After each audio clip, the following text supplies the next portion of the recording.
So spectacular actually.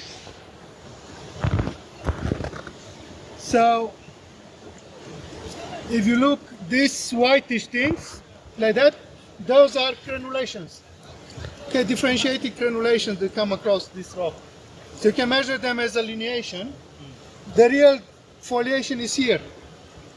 And this foliation is being crenulated like that. So what you see on this surface, that's a differential crenulation, almost differential crenulation cleavage. So pity we cannot move this rock because you see here the schistosity very well like that. And you can see actually this goes, it's not a 90 degree.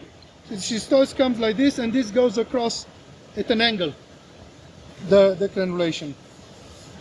But this schistosity itself is a differentiated crenulation cleavage, overprinted by this, at least 3 deformations, I would say, into this rock. In case there was C and S.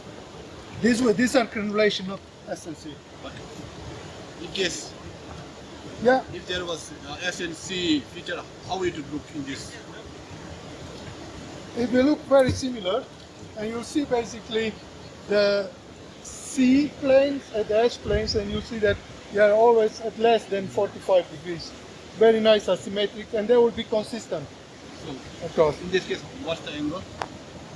Crenulation. So that crenulation overprinting, but you can see that this is an overprinting crenulation. So it's something like this. But you can see that overprints and crenulates the pre-existing one, so it's not in a shear zone. This is a crenulation, that's a schist. Again coming from above, so some fantastic rock. So this is the foliation. And you can see if you look carefully, these dark ones, they are biotites, so it's a differentiated cleavage. Okay? No. What is the significance of crenulation? Means that you have a pre-existing foliation, that you are microfolding it. So it indicates you have at least 2 deformation events. So First there was foliation, then there was. another foliation, yes. But if you look closely at this main foliation, you can see that there is a bit of spacing. So this is already a differentiated crenulation cleavage. So at least 2 deformations, and it's overprinted by this one, which is a relatively high angle to it, which is another deformation. So at least 3 deformations in this rock. And you can measure this foliation plane, and then you measure those lineations, Crenulation. and that will be the intersection. That's an intersection lineation, okay? Because it's an intersection between 2 foliations on this surface.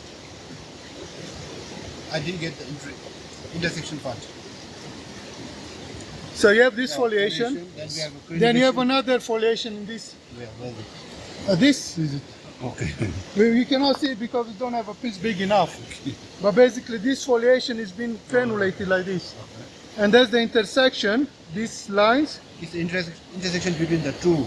Yeah, Foliation intersection between this new foliation and the old foliation. Okay.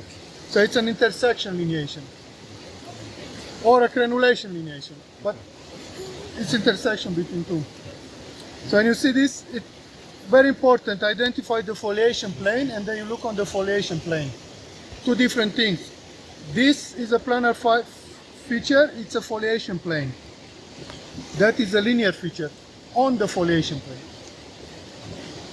So if you measure the foliation plane and you measure the linear feature and you plot them on StereoNet, foliation plane will be a gray circle, and this one should plot on as a dot on the gray circle or very close. That's how you know you've done it right. If it doesn't plot there, plots away, means you measure it wrong. So that's a good test, how you measure it. Yeah. The beauties of structural geology can get very complicated. But it's so important for regional mapping and for deposit scale map everything, structural geology. Good. Where next?